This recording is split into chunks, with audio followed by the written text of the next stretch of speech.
네, 안녕하십니까. 김 선생의 서울 이야기를 진행하는 강사 김효입니다. 이번 시간에는 배옥의 시장에 대해서 좀 이야기 나눠보도록 하겠습니다. 자, 조선시대의 한양의 3대 시장 하게 되면 제일 먼저 들을 수 있는 게 지금의 종로 근처에 이 관어 상인들에 의해서 이루어졌었던, 특히 유기전 상인들이 중심이 되었었던 운종가가 가장 대표적이 되겠고요. 17세기 중반부터 나타나게 되었었던 남대문과 서서문 밖의 칠패, 그리고 또 하나가 바로 오늘 다루게 될 바로 이현이라고 했던 지금 종로가 일대의 배옥계가 바로 대표적인 3대 시장 중에 하나가 되겠습니다. 특히 이 배옥계 지역은 왕십리 뚝섬 지역에서 공급되는 채소가 주로 거래가 되어서 흔히 동부채라는 말이 남게 되었다고 그러고요. 또 하나 이 칠패라고 하는 것은 서해안 지역의 해물들이 어류들이 주로 활발하게 거래가 되었기 때문에 칠패어라는 말이 쓰여져서 동부채 칠패어라는 말은 바로 이 칠패와 이연의 사설시장에서 나온 말이다, 이렇게 볼 수가 있겠습니다. 자, 조선시대 한양의 도시농업을 보게 되면 한양 도성 외곽 지역의 성저 심리 지역에서 이 한양성 내의 주민들을 위해서 여러 가지 농산물들이 공급되게 마련이었는데, 조선 후기의 한양의 도시화에 따라서 도성 내의 인분을 활용한 도시농업이 발달하게 되었던 것이죠. 대표적인 것이 왕십리의 무와 살고지 다리의 수음물을 들을 수가 있겠고요.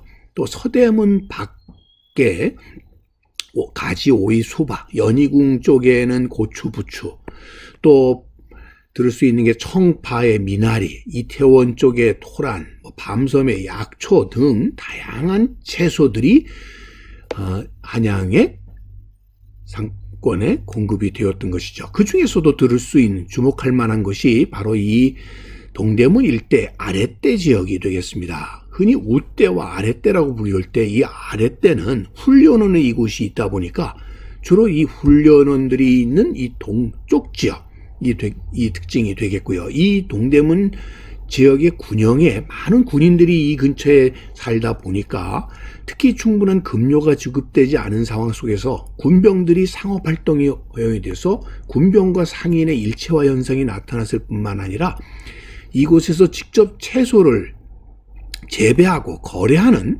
이런 상행위를 통해서 아랫대 배옥계가 굉장히 이 채소 거래의 중심 시장으로 발전할 수 있었다, 이렇게 볼 수 있겠습니다. 그래서 여러분들 이 훈련원과 하도감이 있었던 바로 이 아랫대 지역에서 지금의 종로가 일대의 배옥계 시장에 채소들이 주로, 특히 배추가 주로 많이 거래됐다라고 해서 훈련원 일대에는 말 그대로 배추밭이었다, 이런 얘기가 유명하게 되었다라고 볼 수 있겠습니다. 그래서 이 훈련원 일대에는 배추, 왕십리 일대, 지금의 성동구청이 있는 지역에 미나리광이 있어서 미나리가 특히 유명했다라고 볼 수가 있겠습니다. 자, 이런 현상이 19세기에 와서도 그대로 이어지게 되었고요. 그래서 이 왕십리 지역은 특히 한양 도성 내에 이런 인분들이 하나의 비료로 공급이 되면서 이를 비료로 하는 특히 채소 재배가 활성화되게 되었던 것이죠. 자, 이 사진을 보더라도 지금 밭에 인분을 뿌리는 모습을 볼 수가 있습니다. 오줌이라든지 아니면 인분 등이 하나의 비료로 뿌려져서 채소들이 재배가 되었고요. 그 중에 대표적인 것이 바로 이 얼갈이 배추와 봄동을 들을 수가 있겠는데, 이 봄동이라는 것은 추운 겨울을 노지에서 난 배추다 보니까 이들이 땅에 바짝 붙어서 로제트 형식으로 이렇게 자라다 보니까 속이 들기가 어려운 거죠. 그래서 마치 소똥 같은 모양이다 그래서 봄동이라고 불렸다고 그러고요. 이 얼갈이 배추의 경우는 그나마 거적대기를 좀 씌워서 결국 땅이 얼었을 때 갖고 냈다 그래서 얼갈이 배추라고 불렸던 것입니다. 지금 우리가 흔히들 먹고 있는 통배추라고 하는 것은 여러분들 1950년대에 우장춘 박사에 의해서 개발이 된 것이 되겠죠. 그러다 보니까 이 오늘날의 배추와는 다르게 이 배추하게 되면 당시에는 이 봄동과 얼갈이 배추가 중심이 되었다고 볼 수가 있겠습니다. 특히 이 동쪽 지역이 지대가 낮다 보니까 개천이 흘러들면서 서울의 오물들이 이곳으로 주로 흘려왔고, 이것을 비료화해서 특히 정릉리, 왕십리 주민들은 을에 배추 장사를 하는 게 일반적이었다라고 할 정도가 된 것이죠. 자, 여기다가 20세기에 오게 되면 서울 장안에서 나오는 이 오물들이 특히 동대문 밖에 와서 모아지게 되는데, 그 위치가 지금의 용두동 일대가 되겠습니다.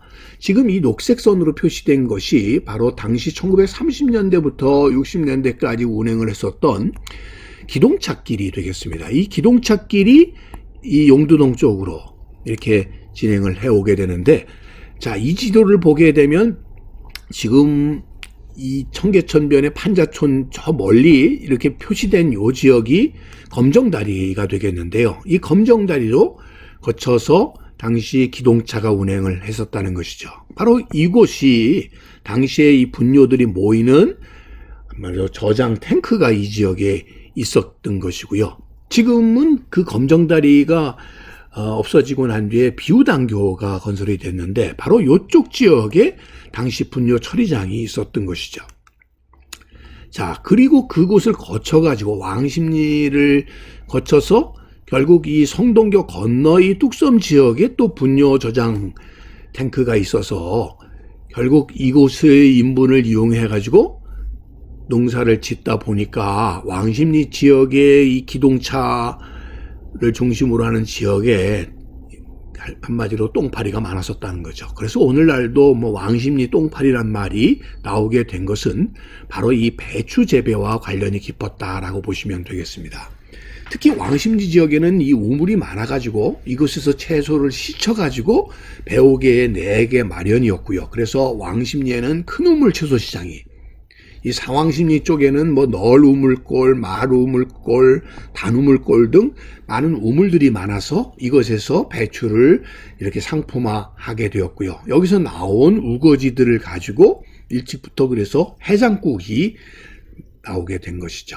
그래서 지금은 많이 없어졌습니다만 이 지역의 대중어, 상황십리의 대중어 같은 것들이 대표적인 당시의 이런 서민 먹거리로 자리 잡을 수 있었던 것은 다 배추와 관련이 깊었다라고 볼 수가 있겠습니다. 그래서 지금 이 배옥의 시장은 광장시장으로 이어졌고, 이것이 오늘날의 동대문 시장의 기원을 이루게 되었으니, 이 칠패가 중심으로 해서 발달했었던 남대문 시장과 이연 배옥의 시장을 중심으로 해서 발달했던 동대문 시장이 양대 서울의 시장으로서 크게 번성하게 된 것도 바로 이 17, 18세기에 나타났었던 사설시장이었던 칠패와 이연의 전통이 오늘날까지 계승되면서 나타난 것이라고 보시면 되겠습니다.